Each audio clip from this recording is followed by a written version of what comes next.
Pues hola a todos, bienvenidos a la 9ª edición de la recreación de la batalla de Brunete aquí en Quijorna. Ante todo, dar las gracias al Ayuntamiento de Quijorna y a su primer teniente de alcalde, Óscar Maroto. Gracias a ellos podemos hacer estas cosas. Hoy, este es un espacio en el que exploramos nuestra historia, nuestras pasiones y sobre todo la historia que hay detrás de quienes intentan mantener viva esta parte de nuestra vida, ¿no?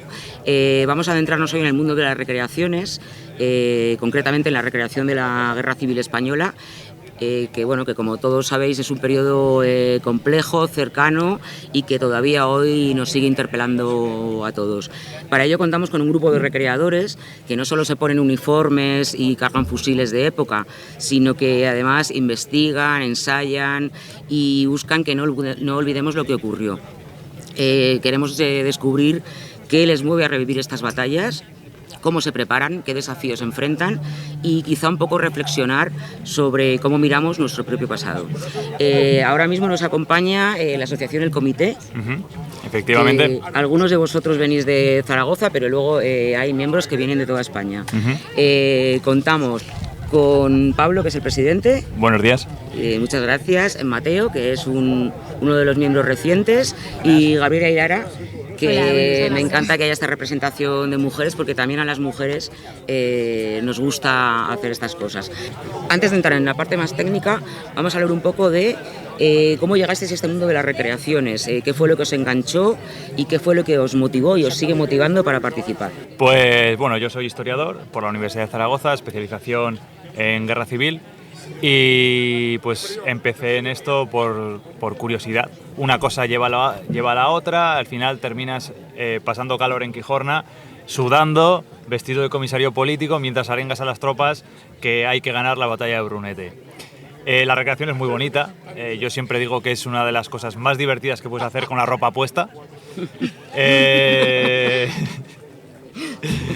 Tiene mucha investigación detrás, hemos montado un puesto de propaganda al fondo de los depósitos, tenemos reproducciones de panfletos, de postales, de un montón de cosas que todo tiene un proceso detrás de investigación, de por qué podemos llevar esta y no esta otra, en qué época se reparte qué postal. Básicamente yo di el salto del mundo académico, de lo que es el mundo de la universidad, al mundo de la recreación, que es más interpretativo, sin perder por el camino el componente científico. En mi caso yo también soy historiadora, tengo el grado de Historia por la Complutense de Madrid y bueno, al final yo creo que lo bueno de la recreación es que te permite llevar cosas más académicas, ¿no? Que yo creo que es la experiencia que muchos tenemos en una carrera como Historia, al disfrute o más bien a la enseñanza de la sociedad. Muchos acabamos siendo profesores de Historia, como en mi caso instituto aquí en Madrid, de la pública, y al final esto no deja de ser, pues bueno, como dice Pablo, una cosa lleva a la otra. Uno empieza a interesarse por de qué manera puede llevar el pasado a la sociedad, de qué manera puede ser realmente útil, aunque por supuesto que también los estudios académicos son muy útiles, pero tal vez a veces pecan un poco de esa torre de marfil, ¿no? Y la gente como de a pie no consigue disfrutarlo o no consigue aprender de ello, o tal vez no lo sabemos transmitir, mejor dicho, los historiadores muchas veces. Entonces, bueno, en mi caso yo empecé por la recreación napoleónica y sigo en ello. Tenemos una asociación, soy vicepresidenta de otra asociación y al final una cosa lleva a la otra, ¿no? La experiencia al final que tiene la historia napoleónica, la conciencia colectiva, difiere mucho de lo que tiene la guerra civil, entonces es otra manera atractiva de llevar un pasado muy diferente, mucho más reciente y de alguna manera más emotivo para la gente que viene a vernos. Gabriela. Bueno, pues yo también soy historiadora con mis compañeros, estudié historia en la Universidad de Burgos y yo siempre de pequeña estaba fascinada por las películas de época. Era una cosa que el vestuario de época, cómo la gente actuaba en ese momento, siempre me ha gustado desde muy pequeña. Y hace unos años en Burgos hubo una recreación napoleónica, que yo también empecé en este mundo por la recreación napoleónica, y dije, yo esto lo quiero hacer, esto lo necesito hacer, me da la vida, realmente. O sea, un fin de semana es como una desconexión al final para mí. Y bueno, empecé napoleónico, empecé yo también a coser, a hacerme mis trajes, empecé a interesarme por la historia de la moda también. Y de napoleónico, pues al igual que mi compañera Lara, hemos ido un poco todos como fichas de dominó cayendo por esta época más actual, por también una historia más reciente que al final cala a todos de forma diferente. Y Y pues bueno, esta es mi primera recreación, además, como en Guerra Civil, y bueno, me ha encantado. Mateo, que eres yo creo que el miembro más reciente, ¿no?, de este No, grupo. de hecho llevo 2 recreaciones, las más recientes serían... Soy yo la novata. Yo, para no ser el cuarto en discordia, también soy historiador. Bueno, me quedan un par de asignaturas por la UNED, especialista en contemporánea de Sudamérica. Pues yo siempre he tenido familia militar y soy muy consciente de la historia familiar en diferentes momentos de la historia. Pero llegué a la recreación porque estaba un agosto en mi casa, tumbado a la pachorra en el sofá, y vi un anuncio de la Asociación de Napoleónica, que por otra parte iba buscando pues gente más joven, de mi edad, con mismas inquietudes. Les escribí, fueron muy amables, enseguida me acogieron. Me permitieron desarrollar lo que tenía en mente, no siempre ser un soldado, sino otros roles que otros compañeros que los están desarrollando aquí también se pueden hacer en distintas épocas. Y cuando se sugirió en el grupo este napoleónico pasar a Guerra Civil, pues al final toca mucho a mi familia, y dije, pues yo también quiero, al final, caray, el otro día hablábamos de papeles, y yo he encontrado los carnés de mis bisabuelos que estuvieron en la Guerra Civil, entonces pues Qué como bueno. estar... Qué bueno, sobre eso también quería preguntaros, porque al final no sé si tenéis algún vínculo familiar con la Guerra Civil o esto es simplemente pasión por la historia. O sea, entiendo que la pasión por la historia la tenéis porque sois todos historiadores, ¿no? Pero no sé si esto también es algo que os ha motivado. Voy a darte un ejemplo que es muy claro en mi familia. Mi familia paterna lucha en el bando franquista, mi familia materna, soy de Zaragoza, es republicana, pero se somete a una represión terrible que hace que toda la conciencia y todo ese vínculo emocional con la guerra se pierda, se quede reprimido durante generaciones. En el caso paterno, curiosamente, también queda silenciado porque mi abuelo fue camillero. Entonces vio cosas muy horribles. En su momento no se le dio importancia. Ahora con los avances en psiquiatría que tenemos, puedo saber que mi abuelo tenía un síndrome de estrés postraumático enorme, porque mi abuelo vivió hasta los 104 años y cuando yo tenía 15 pues me contaba cosas. Y por ejemplo me decía, yo he tenido que recoger trozos de persona y ponerlos encima de la camilla, porque no solo es llevarte al herido, es llevarte la pierna del herido que a lo mejor está 3 metros más hacia allá. Entonces, ese tipo de experiencias, que es la guerra, que al final estamos recreando aquí y nadie nos dispara, si nos da un golpe de calor nos retiramos a la sombra, es una versión domesticada y escenificada de lo que es una guerra, pero la guerra de verdad rompe no solo cuerpos, sino también mentes. Se silenció completamente todo ese testimonio hasta los últimos años de la vida de mi abuelo, que dijo que si no... Supongo que por su cabeza pensaría, si no lo expreso ahora, se va a perder para siempre. Y en el caso materno, mi abuela, pese a saber que yo había estudiado una carrera, que había estudiado 2 másteres y todo, tenía tan interiorizado no hablar de la guerra que no se habló nada.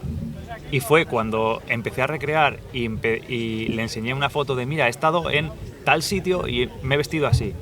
Y cuando le enseñé el móvil, dice, yo tengo fotos de mi padre vestido igual.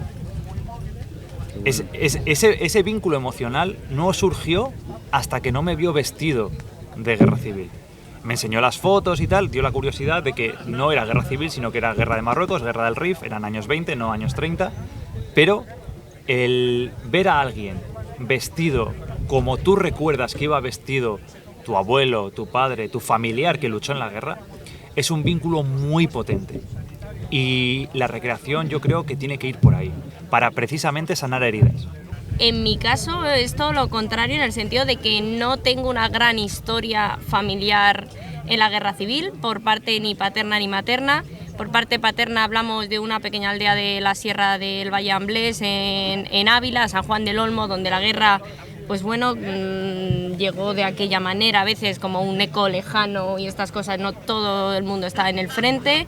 Y por parte de mi abuela, aunque fue adoptada durante la Guerra Civil, porque ambos padres biológicos murieron pues en pleno Madrid bombardeado, aunque fuera de neumonía y de pues todas estas enfermedades unidas a la situación que había al final en la ciudad, no heredé, digamos, ningún tipo de historia ni de hito familiar. También hay poblaciones, digamos, los que no tienen nombre, la gente un poco que estaba ahí, que le tocó, que no hay grandes historias, y yo creo que tal vez por ahí va un poco mi necesidad de buscarle cierto sentido a intentar ser un don nadie en el mundo de la guerra civil, que me permitiera tal vez empatizar, ¿no?, con toda esa población que no participó, que no tuvo grandes papeles de ninguna manera, ni para bien ni tampoco para mal. Es una forma también de entender la historia y de poder transmitirla Justo. de otro modo, ¿no?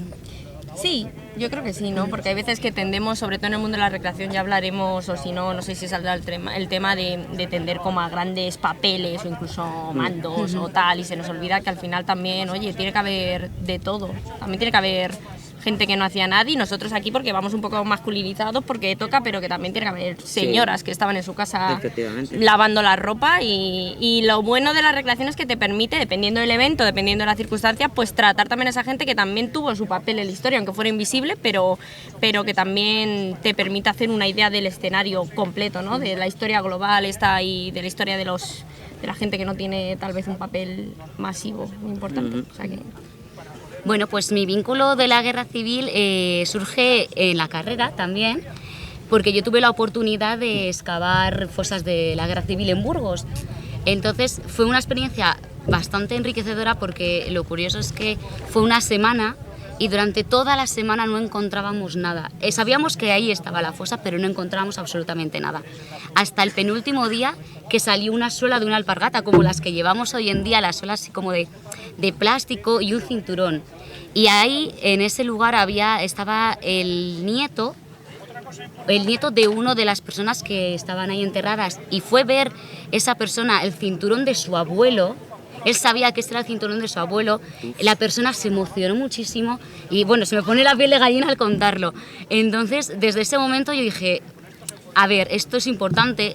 El tema principal es que, en mi caso, por ejemplo, la guerra civil en bachillerato apenas se da. Son los típicos temas que te dicen, bueno, esto para la selectividad, si queréis os lo estudiéis, y si no os estudiáis, el primer bloque, y siempre tiendes al primer bloque. Entonces, al no conocer, digamos, esa parte de la historia, a mí es lo que me empezó a picar el gusanillo, a través de la emoción de esa gente que, a través de su familia o de historias como la de Pablo, pudo vivir un poco esa época. Así que es mi forma de entrar ahí en el mundillo y de empezar a interesarme por la historia de este momento. Bueno, en mi caso entré por mi abuela materna, que ella siempre decía una cosa cuando había así polémica en casa, que decía que Franco era su segundo padre. A ver, sé que es una afirmación quizá un poco fuerte, pero entendámoslo en el contexto. Claro.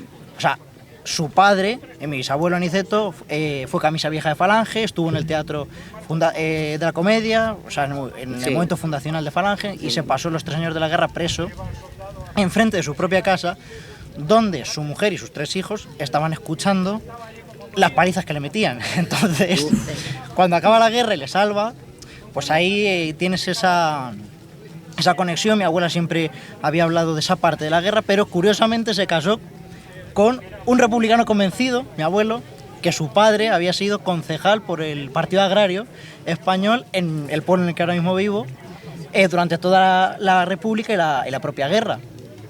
Curiosamente, pues nunca fueron unas personas conflictivas y cubrieron a los del bando contrario. Mi abuelo el concejal acogió en su casa a curas y a monjas, y mientras él estaba en el ayuntamiento, su mujer, por darle el papel que tuvieron a esas grandes desconocidas, como decía Lara, era quien se encargaba de la casa. Era una casa de labor grande de pueblo, y era quien organizaba las cuadrillas de obreros, cómo había que proceder en el campo. Realmente la gente se piensa que la guerra civil son 2 bandos monolíticos sin fisuras, cuando en realidad son microhistorias que se entrelazan de uno y otro bando. Y en una misma familia puede haber historias totalmente diversas. Y es precisamente trasladar todo esto, todas estas historias, en la recreación, incorporarla para crearnos nuestros propios personajes y trasladarlo a la gente que nos visita hoy aquí, mañana donde sea, para explicarles que, pues por ejemplo, Mateo lleva un crucifijo en el cuello, porque él puede luchar por el bando republicano, pero puede tener, en lo personal, unas creencias católicas. Efectivamente. Puede estar en desacuerdo con algunas cosas que están ocurriendo con la República, pero creer en un modelo republicano. Puede ser un republicano quizá más moderado, quizá más tirando hacia las derechas, pero republicano. Entonces, la recreación sirve muchísimo para romper esos tabús y esas construcciones monolíticas que son utilizadas luego con intereses partidistas para crear enfrentamientos. Sí, es que además esto tiene mucho que ver con una responsabilidad que en gran medida asumís vosotros, ¿no? Que es el tratar un conflicto tan reciente, tan cargado de historia, de memoria, o sea, como, no sé, cómo intentáis preservar esta memoria histórica y sobre todo qué reacciones soléis tener ante esta... Normalmente suelen ser reacciones positivas. Yo, que soy el más experimentado, me he encontrado con reacciones negativas. Nos han gritado, nos han increpado. En mi propia familia tengo un tío que me dice que está en total desacuerdo y que con todo lo que se sufrió, ¿por qué ando yo disfrazándome de estas cosas? Pues ¿por qué? Pues porque creo firmemente en que estamos haciendo una labor social. Como decía Mateo, hay ejemplos de gente de uno y otro bando que se portaron bien con el otro bando. Vamos a quedarnos con eso, porque eso es lo que construye una sociedad sana y en positivo en el siglo XXI. Vamos a quedar de que había gente que arriesgó su vida para salvar a gente contraria a sus ideas. Pero además yo creo que eso en las recreaciones, al final de cada recreación, a mí es una cosa que me emociona mucho, que los que participáis de un bando y de otro os dais un abrazo, os felicitáis. O sea, yo creo que al final, aunque la recreación sea importante en sí misma, ese final es importante también de cara a lo que tú estás diciendo. Voy a contar una anécdota divertida. Los compañeros de Falange que están al fondo han recibido propaganda franquista del comisariado político republicano. Porque siempre, pues como decimos, cada uno tenemos nuestras obsesiones y hacemos intercambios de papeles. Entonces ellos sacan a lo mejor una postal que yo no tengo, hacen una copia, me la pasan, yo les paso un papel de carta de requetés y aunque vaya de republicano, pues son, por muy republicano que vaya y por muy de un bando que sea, al final conozco a esa gente de hace 6, 7, 8 años, sé cuáles son sus gustos y vamos a centrarnos en las cosas que nos unen y no en las que nos enfrentan. La gente se obsesiona por mantenerlo vivo.